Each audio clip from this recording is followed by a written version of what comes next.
ईसा की आंखें नम हो गई थीं। सब शांत हो गए। ऐसी बात है तो मैं भी खिलाऊंगी आपको। ईसा ने एक कौड़ नीमा जी के मुंह में खिलाया। अब आगे आज इतना प्यार आ रहा है दीदू पे माँ, राहुल ने मुस्कुराते हुए कहा।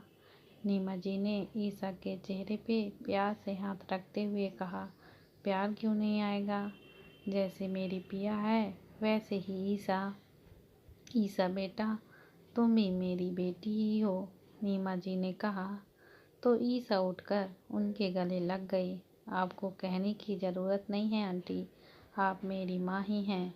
माँ के जाने के बाद मैं आप सबके साथ ही तो ज़्यादा रही हूँ, ईसा ने कहा। बेटा चाहे कुछ भी हो जाए ये रिश्ता कभी टूटेगा तो नहीं ना, नीमा जी ने कहा।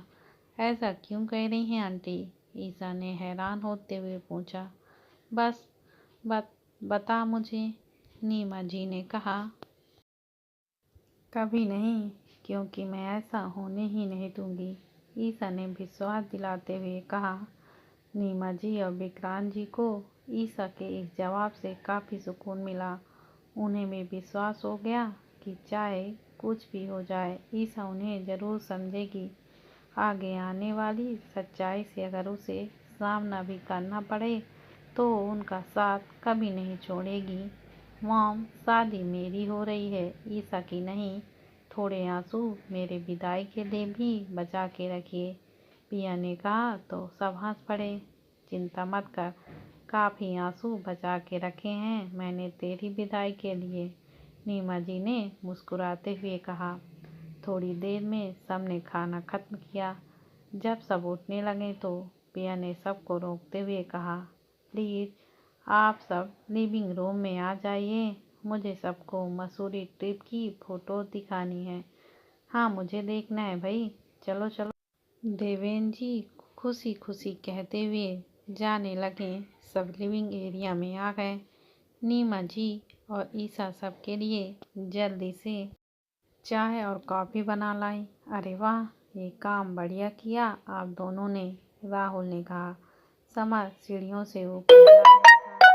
पिया ने उसे रोकते हुए कहा, क्या भाई आप हमारे साथ नहीं बैठेंगे? वैसे भी आपको कल ऑफिस तो जाना नहीं है, थोड़ा लेट सो जाओगी तो क्या हो जाएगा? तुम लोग देखो मैं क्या करूँगा, समर ने कहा। आ जाओ ना समर, अच्छा लगेगा, ईसा ने कहा तो वो मना नहीं कर पाया। पिया ने ईसा को कोनी मारते हुए कहा, क्या बात है, तूने कहा तो झट से मान गए, चुप कर और सामने देख, ईसा ने उसकी पीठ पर मारते हुए कहा। राहुल ने मोबाइल टीवी से कनेक्ट किया और गैलरी ओपन करके फ़ोटोज़ दिखाने लगा। समर ईसा के बगल में बैठ गया। एक एक करके फ़ोटोज़ वीडियोज़ चले जा रहे थे। विक्रांत जी का कॉल आया तो वो वहाँ से उठ के बात करने चले गए। अचानक तभी समर और ईसा की फ़ोटोज़ की स्लाइड चलने लगी। उस फोटोज में समर ने ईसा को पीछे से हक करके रखा था। दोनों ने तुरंत नजरें घुमा ली। ओहो, परफेक्ट कपल लग रहे हो, वाह रोमांटिक, पिया ने ईसा को धीरे से कहा। तुझे बस मौका मिलना चाहिए मुझे चिढ़ाने का, ईसा ने कहा तो पिया अपने मुंह पे हाथ रख के हंसने लगी। राहुल ने स्लाइड आगे की। इस बार राम और पिया की फोटो सामने आई जिसमें राम उसके माथे को चूम रहा था। ओह वाओ, मेरी छोड़, तुम दोनों तो सीधे क्लाइमैक्स में पहुंच गए, इतना रोमांटिक हो गए, ईसा ने कहा तो पिया ने राहुल को जोश से डांटते हुए कहा, राहुल के बच्चे, फ़ोटो चेंज कर, रहने दे, थोड़ी देर और देखने देना, ईसा ने फिर से चिढ़ाते हुए कहा। पिया शर्म से लाल हो गई। वो हल्का सा मुस्कुरा दी। मुझे तो तुम चारों की जोड़ी काफ़ी पसंद आई, नीमा जी ने एकदम से कहा। आंटी, ईसा के मुंह से एकाएक निकला। समर और ईसा नीमा जी को चौंक के देखने लगे। नीमा जी को समझ में आया कि उसने अपनी मन की बात सबके सामने बोल दी। मेरा कहने के मतलब तुम चारों एक साथ बहुत अच्छे लग रहे हो, नीमा जी ने बात को पलटते हुए कहा। बेटा मुझे भी शादी के बाद तेरी दादी को लेके मसूरी जाना था, लेकिन लास्ट मोमेंट में ट्रेन कैंसिल हो गई और हम उदयपुर चले गए।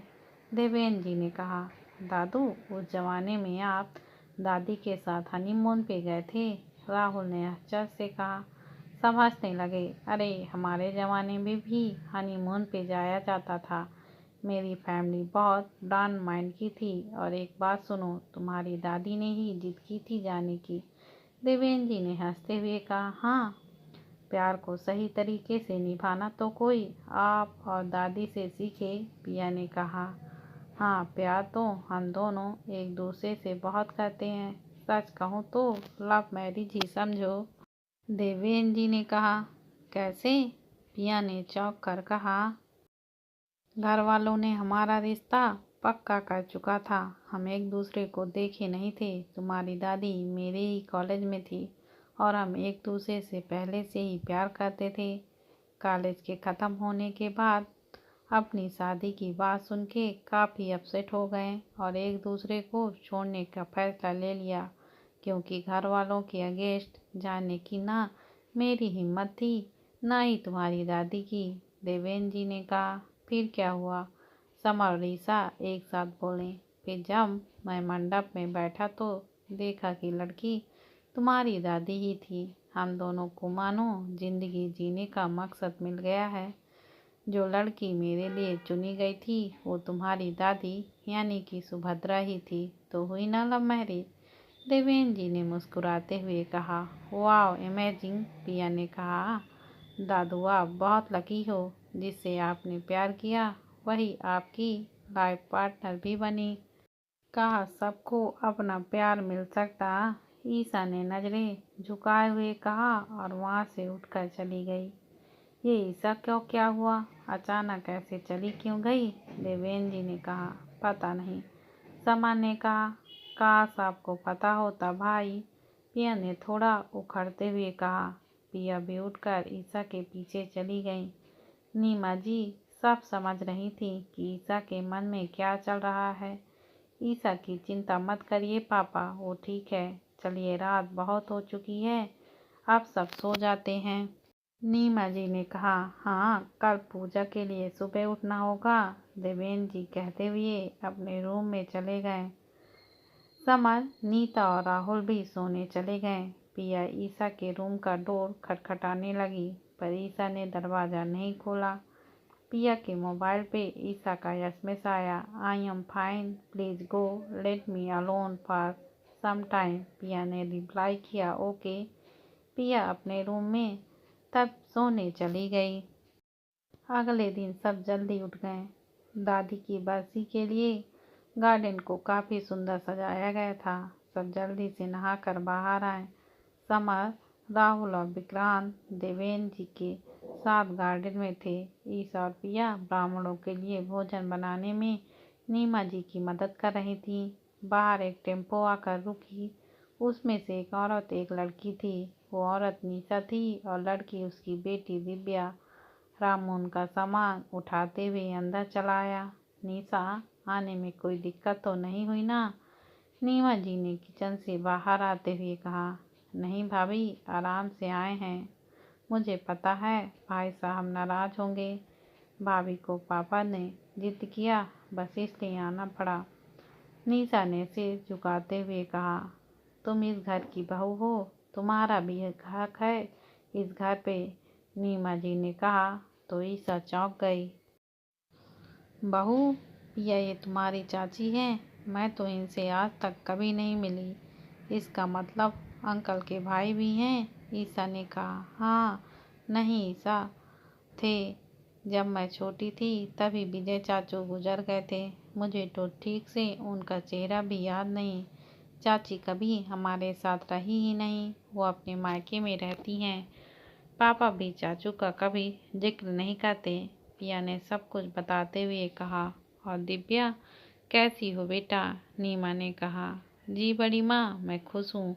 दिव्या ने कहा और पैर छू के आशीर्वाद लिया। जीती रहो। तुम दोनों गार्डन में जाओ, हम आते हैं। नीमा जी ने कहा और वो दोनों चली गईं। निशा और दिव्या जब गार्डन की तरफ आई तो विक्रांत जी बहुत परेशान हो गए। उन दोनों ने देवेंद्र जी से आशीर्वाद लिया, फिर विक्रांत जी के पास आए। भाई साहब, पापा जी के कहने पर यहाँ आना पड़ा, 2 दिनों में चले जाएंगे। निशा ने कहा। जाओ, आके बैठ जाओ, थोड़ी देर में पूजा शुरू होगी, विक्रांत जी ने कहा और वहाँ से हट गए। विक्रांत जी का डर उनके चेहरे पर साफ दिख रहा था। समर और राहुल भी निशा दिव्या से मिले। वो भी उन्हें कई सालों के बाद देख रहे थे। विक्रांत जी हमेशा विजय और उसके परिवार को घर के लोगों से छुपाते रहे, लेकिन देवेंद्र जी की वजह से निशा और दिव्या सबके सामने आ चुके थे। नीमा जी, पिया और ईसा ने मिलके पूजा के लिए भोजन तैयार किया और बाहर आ गई। पंडित जी भी आ चुके थे। उन्होंने सारी सामग्री ली और पूजा शुरू की। सब हाथ जोड़कर बैठ गए। चारों तरफ शांति थी। धूप की खुशबू से वातावरण शुद्ध और सुगंधित हो चुका था। काफी देर बाद पूजा खत्म हुई। पंडित जी ने देवेंद्र जी को बनाए हुए भोजन को पशु पक्षियों के लिए निकालने को कहा। नीमा जी ने पूरी, खीर और हलवा की प्लेट देवेंद्र जी को दी। उन्होंने पंडित जी के अनुसार पशु पक्षियों को खाना खिलाया। बाद में सभी ब्राह्मण आए और उन्हें खाना खिलाना शुरू किया गया। समर और राहुल ने प्लेट्स और ग्लास लगाई। ईस और पिया ने खाना परोसना शुरू किया। तभी पूरी खत्म होने पर ईसा अंदर आई। दिव्या भी उसके पीछे आ गई। मैं भी कुछ मदद करूं? दिव्या ने अपनेपन से कहा। हाँ, क्यों नहीं, ईसा ने प्यार से कहा। मेरा नाम दिव्या है, तुम ईसा हो ना? दिव्या ने कहा। तुम जानती हो मुझे? ईसा ने कहा। माँ एक बार बड़े पापा से बात कर रही थी, तब उनसे तुम्हारा नाम सुना था। तुम्हें देख आज पहली बार आई हूँ। वैसे तुम काफ़ी सुंदर हो, दिव्या ने कहा। Thank you for the compliment. By the way, मैं यहाँ पे कई साल रही हूँ, पर कभी तुमसे मिलना नहीं हो पाया, ईसा ने उसे देखते हुए कहा। पापा के गुजर जाने के बाद माँ मुझे अपने साथ नाना जी के घर लेके चली गई। वहीं से एजुकेशन कंप्लीट की। पहली बार आ रही हूँ यहाँ, दिव्या ने कहा। पर तुम लोग यहाँ अपने परिवार के साथ क्यों नहीं रहते? ईसा ने कहा। मन तो मेरा बहुत करता है, लेकिन माँ मुझे यहाँ आने ही नहीं देती, दिव्या ने उदास होते हुए कहा। ईसा उनके पर्सनल मैटर में ज़्यादा दखल नहीं देना चाहती थी, इसलिए उसने बात को घुमाते हुए कहा। कोई नहीं पिया, पिया की शादी तक तो ज़रूर रुकोगी ही, अगर माँ चाहेंगी तब, दिव्या ने कहा। दोनों बाहर आके पूड़ियाँ परोसने लगी। सब ब्राह्मणों ने खाना खाने के बाद देवेंद्र जी ने उन्हें नए कपड़े देते हुए विदा किया। सब अंदर आ गए। ईसा ट्रे लेके आ ही रही थी कि निशा से टकरा गई। उसकी गिलास से भरी ट्रे नीचे गिर गई। कोई बात नहीं ईसा, बेटा रामू उठा लेगा। जब देवेंद्र जी ने ईसा का नाम सुना तो निशा उसके पास आई। उसने प्यार से उसका चेहरा हाथों में लेते हुए कहा, I am really really sorry बेटा। अरे आंटी, आप सॉरी क्यों बोल रही हैं? ट्रे ही तो गिरा है, मैं उठा लूँगी, ईसा ने मुस्कुराते हुए कहा। पर मैं ये बोझ कब तक उठाऊं? इससे पहले निशा आगे बोलती कि विक्रांत जी आ गए हैं। ईसा बेटा, तुम जाओ, रामू साफ कर देगा, विक्रांत जी ने कहा तो ईसा वहाँ से चली गई। खुद पे काबू रखो निशा, ईसा को अभी कुछ नहीं पता है और उम्मीद करता हूँ कि उसे बताकर तुम हमारी खुशियों को हमसे छीनोगी नहीं, विक्रांत जी ने धीरे से कहा। माफ़ करिएगा भाई साहब, मुझे नहीं पता था कि उसे कुछ नहीं पता, और वैसे मैं तो यही चाहती हूँ कि आप सब खुश रहें। आपने मेरी बेटी को पढ़ाया लिखाया, उसे अपने पैरों पर खड़ा किया है, आपके मुझ पर बहुत एहसान है, निशा ने कहा। मैं तुम्हारे पति जैसा नहीं हूँ, मुझे मेरी जिम्मेदारियाँ और मेरा फर्ज निभाना आता है, कहते हुए विक्रांत जी आगे चले गए। निशा की आंखों में आंसू आ गए। पीछे से नीमा जी आईं और उसके कंधे पर हाथ रखते हुए कहीं, तुम तो जानती हो विजय को याद करके वो कितना गुस्सा हो जाते हैं। उनकी बात का बुरा मत मानना। कैसी बातें कर रही हैं आप दीदी? मैं भला बुरा क्यों मानूंगी? जितना आप दोनों ने मेरे लिए किया है उतना कोई नहीं करता, निशा ने कहा। चलो अब आंसू पोंछो। निशा, घर में बच्चों को इस बारे में पता नहीं चलना चाहिए। विक्रांत जी ईशा को अपने तरीके से सच बताएंगे, नीमा जी ने कहा। आप बिल्कुल बेफिक्र रहिए, किसी को कुछ नहीं पता चलेगा। उन्होंने जो गलती की है उसका साया भी मैं इस परिवार पर पड़ने नहीं दूंगी, निशा ने विश्वास भरी नज़रों से कहा। पूजा अच्छे से निपट जाने के बाद विक्रांत जी और देवेंद्र जी मंदिर के पास भंडारा करवाने चले गए। सबने सुबह से ही कुछ नहीं खाया था। नीमा जी जल्दी से किचन में गईं और पूड़ियाँ छानने लगी। निशा भी उनका हाथ बटाने लगी। सब डाइनिंग टेबल पे बैठे थे। दिव्या, तुम यहाँ अचानक, मेरा मतलब है तुम लोग इतने सालों में हमसे मिलने नहीं आए, कभी कॉन्ट्रैक्ट नहीं किया, ऐसा क्यों? पिया ने पूछा तो दिव्या थोड़ी घबरा गई। ओह, और मुझे तो कुछ अच्छे से याद भी नहीं है कि मेरी एक कजन सिस्टर भी है, राहुल ने हैरानी से कहा।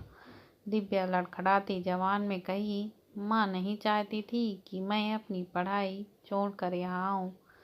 समर और ईशा उसके चेहरे पे आई हुई घबराहट को साफ देख रहे थे। क्या तुम दोनों डिटेक्टिव की तरह उससे सवाल जवाब कर रहे हो? दिव्या भी कंफर्टेबल, ये तुम्हारा ही परिवार है, समर ने मुस्कुराते हुए कहा। नीमा जी और निशा ने सबके लिए प्लेट लगाई और नाश्ता परोसा। सबने जल्दी से नाश्ता किया और अपने रूम में आराम करने चले गए। सब बहुत ही ज़्यादा थक चुके थे। ईशा किचन में पानी का बॉटल लेके अपने रूम में आने लगी। उसने देखा समर का दरवाज़ा खुला हुआ था तो वह अंदर आ गई। समर बालकनी पे खड़ा था। वो उसके पास आते हुए कही, क्या हुआ, आज अपने लैपटॉप पे बिजी नहीं हो? ऑफिस का काम नहीं करना क्या? ईशा ने थोड़ा मजाकिया अंदाज में कहा। नहीं, वो बस थोड़ा फ्रेश एयर लेने के लिए यहाँ खड़ा हो गया, समर ने सामने देखते हुए कहा। परेशान हो दिव्या और निशा आंटी को लेकर?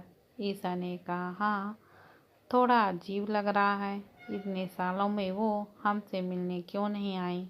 और तो और मुझे पिया और राहुल को तो ठीक से चाचा जी का चेहरा भी याद नहीं। पापा ने उनकी कोई तस्वीर घर पर नहीं रखी, ना ही कभी उनके बारे में बताया, समन ने सोचते हुए कहा। यहाँ नहीं आने की निशा आंटी की चॉइस थी, लेकिन हाँ, एटलीस्ट उन्हें दिव्या को सबसे दूर नहीं करना चाहिए था। वैसे बड़ों की बातें हैं, इसमें मैं और तुम क्या कर सकते हैं? ज़्यादा सोचना मत और जाके थोड़ा आराम कर लो, ईशा ने कहा। तुम भी, समर ने कहा। ईशा अपने रूम में आ गई। उसके मोबाइल पर देव जी का कॉल आ रहा था। उसने फ़ोन उठाया। जी पापा, कैसे हैं आप? ठीक हूँ बेटा, और घर में सब ठीक है? तुम कैसी हो और क्या कर रही हो? देव जी ने कहा। मैं अच्छी हूँ, तुम्हारी बहुत याद आ रही है बेटा, देवेंद्र जी ने मायूसी से कहा। ईशा नहीं चाहती थी कि वो उदास हो। उसने कहा, रहने दीजिए, मेरे वहाँ नहीं होने पर वो तो आप बहुत खुश होंगे। दबा के मिठाई जो खाई जा रही होगी, आपको डायबिटीज है ना, भूलिएगा मत, ईशा ने कहा तो वो जोर से हंस पड़े। अरे नहीं बेटा, सच में मैंने नहीं खा रहा हूँ। ठीक है, ईशा ने हंसते हुए कहा। अपना ख्याल रखना बेटा, रखता हूँ, देव जी ने कहते हुए फ़ोन रख दिया। तभी तक विक्रांत जी और देवेंद्र जी घर पे आ चुके थे। दोनों अपने रूम में आके फ्रेश हो गए। नीमा जी ने दोनों के लिए चाय बनाई। देवेंद्र जी को उनके रूम में चाय दिया और अपने रूम में आई। विक्रांत जी बेड पर आंखें बंद करके सिर टिकाए हुए थे। नीमा जी धीरे से उनके पास आई। चाय पी लीजिए, थकावट दूर हो जाएगी। उसने कहा, हाँ थक तो गया हूँ मैं। विक्रांत जी ने चाय लेते हुए कहा। नीमा जी विक्रांत जी को शांति से चाय पीता हुआ देख रही थी। विक्रांत जी चाय तो पी रहे थे पर उनका ध्यान कहीं और ही था। नीमा जी उठ के उनके सिर को दबाने लगी। बच्चे पूछ रहे थे निशा और दिव्या के बारे में। नीमा जी ने कहा, तुमने क्या कहा? विक्रांत जी ने नजरें नीचे किए हुए कहा, मैंने कह दिया कि वो उनकी चॉइस थी, वो अपने माँ पापा के साथ ही रहना चाहती थी। नीमा जी ने कहा। विक्रांत जी ने उनका हाथ पकड़ा और उसे सामने बैठाते हुए कहे, तुम्हें भी तो ये नहीं लगता कि मैंने दिव्या और निशा के साथ जाती की है? बिल्कुल नहीं।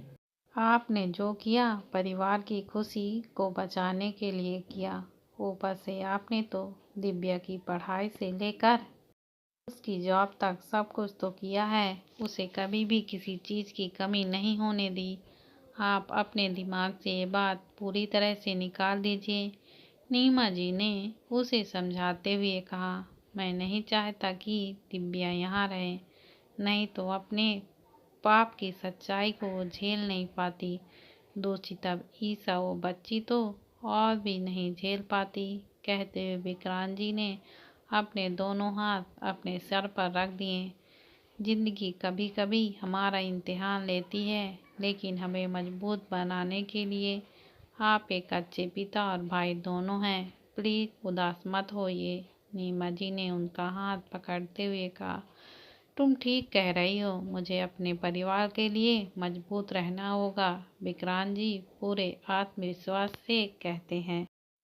सब रात को डिनर करने डाइनिंग टेबल पे आ चुके थे। ईसा और नीमा जी टेबल पे प्लेट लगा रही थी। ईसा और दिव्या कहाँ हैं? नीमा जी उन दोनों खाना खाने नहीं आई, देवेंद्र जी ने कहा। ओ माँ, और मैं अपने रूम में खा लेंगे दादू, पीछे से आते हुए दिव्या ने कहा। आंटी 2 प्लेट लगा के दे दीजिए, मैं ले जाती हूँ। तुम दोनों रूम में क्यों खाओगी? सबके साथ बैठ के खाओ, देवेंद्र जी ने कहा। पर दादू माँ ने। इससे पहले दिव्या कुछ कहती, विक्रांत जी बोल पड़े, दिव्या तुम बैठो। नीमा जी तुम निशा को बुला कर लाओ, विक्रांत जी ने कहते हुए नीमा जी निशा को उसके रूम में बाहर ले आई। निशा और दिव्या सबके बीच में बैठकर खाना खाने लगे।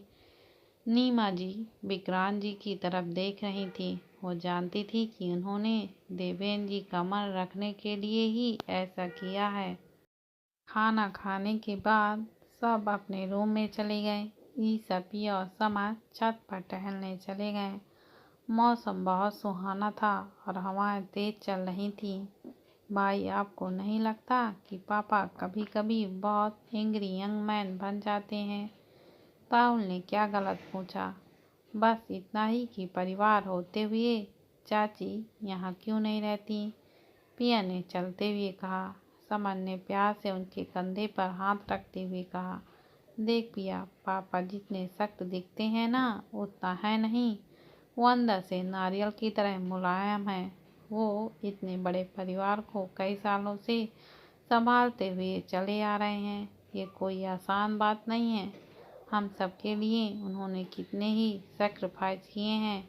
वो जो भी करते हैं हमारे भलाई के लिए करते हैं। हमें उन्हें इस तरह जज नहीं करना चाहिए। हाँ वैसे आप भी कमाल हो, पिया ने कहा। मतलब? समर ने कहा। आप पापा से बोलते नहीं हो, पापा आपसे बोलते नहीं हैं। एक दूसरे से आप दोनों की बनती नहीं है, लेकिन आज भी आप उन्हीं की साइड लेते हो, उन्हें ही सपोर्ट करते हो, पिया ने कहा। तो समझ चुप हो गया। चलो मैं तो सोने चली, मुझे बहुत नींद आ रही है, कहते हुए पिया वहाँ से नीचे चली गई। पिया ने कुछ गलत नहीं कहा। जब तुम अंकल को इतना मानते हो तो उनसे बात करके उन्हें मना क्यों नहीं देते? ईसा ने कहा। बात मनाने की नहीं है, बात भरोसे की है, और उनको मुझ पर बिल्कुल भी भरोसा नहीं है। समर भी कहता हुआ नीचे चला गया। ये सब सुन के ईसा का मूड ऑफ हो गया। वो बेमन से टहलने लगी। उसका नीचे जाने का बिल्कुल मन नहीं कर रहा था। अचानक उसके कंधे पे पीछे ने किसी से हाथ रखा तो वो घबरा कर मुड़ी। सामने राहुल खड़ा था। उसके हाथ में एक बड़ा सा कार्ड और एक की रिंग था। उसने कार्ड ईसा को दिया। कार्ड में राहुल ने बहुत सुंदर हैंड राइटिंग में लिखा हुआ था, you are my angel, you are my guru, you always support me, you are very special for me दीदू, and I promise that I never let you down. Isa ने केरिंग की तरफ देखा। उसमें थैंक यू लिखा हुआ था।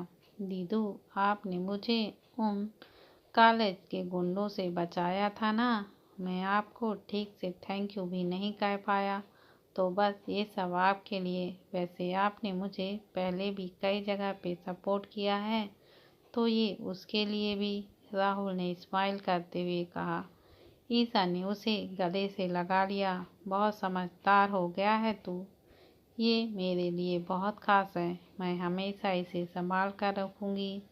ईसा ने कहा, दीदू, पिया की भी कुछ दिनों में शादी हो जाएगी और वो चली जाएगी। उसके साथ साथ आप भी चली जाओगी। मैं तो अकेला हो जाऊंगी। आप हमेशा के लिए यहीं नहीं रुक सकते, राहुल ने मासूमियत से कहा। उसकी बातें सुनकर ईसा का दिल भी पिघल गया। देख राहुल, जाना तो मुझे होगा ही। पापा को हमेशा के लिए अकेला तो छोड़ नहीं सकती, और तू अकेला थोड़ी है। अंकल, आंटी, दादू और तेरा भाई सब तो हैं तेरे साथ, ईसा ने समझाते हुए कहा। हाँ, लेकिन मैं पिया और आपसे ही अपनी बातें शेयर कर पाता हूँ। आप दोनों मुझे बहुत अच्छे से समझते हो, राहुल ने कहा। और समर, ईसा ने उसका चेहरा अपने तरफ करते हुए कहा। भाई बहुत अच्छे हैं, पर उतने ही गुस्से वाले भी। कुछ बातें उनसे कहने में डर लगता है, राहुल ने कहा। तो यह हंस के बोली, ऐसा कुछ नहीं है बुद्धू, वो तुझे बहुत मानता है लेकिन जताता नहीं है। तो उससे कभी भी कुछ भी शेयर कर सकता है। और एक बात, तू अब बड़ा हो गया है। मेरे और पिया के जाने के बाद तुझे सबका ध्यान रखना है, स्पेशली समर का। राहुल, उसका साथ देना, उसे खुश रखना प्लीज। करेगा ना मेरे लिए? हाँ, मैं समर भाई को कभी अकेला नहीं छोड़ूंगा, राहुल ने भरोसा दिलाते हुए कहा। गुड, मुझे तुमसे यही उम्मीद थी। चल अब सो जाते हैं, रात बहुत हो गई है, ईसा कहते हुए राहुल के साथ नीचे आई। दोनों अपने रूम में सोने चले गए। अगले दिन निशा और दिव्या जाने के लिए पैकिंग कर रहे थे। जब सब सुबह नाश्ता के लिए हॉल में आए तो उन दोनों को रूम से बैग के साथ बाहर निकलते हुए देखे। देवेन जी ने तुरंत कहा, तुम दोनों आज ही जा रहे हो? हाँ पापा जी, मम्मी जी की बरसी के लिए आए थे, वो अच्छे से हो गई है, अब हमें जाना ही पड़ेगा। आप सबसे मिलके बहुत अच्छा लगा, अब चलते हैं, निशा ने कहा।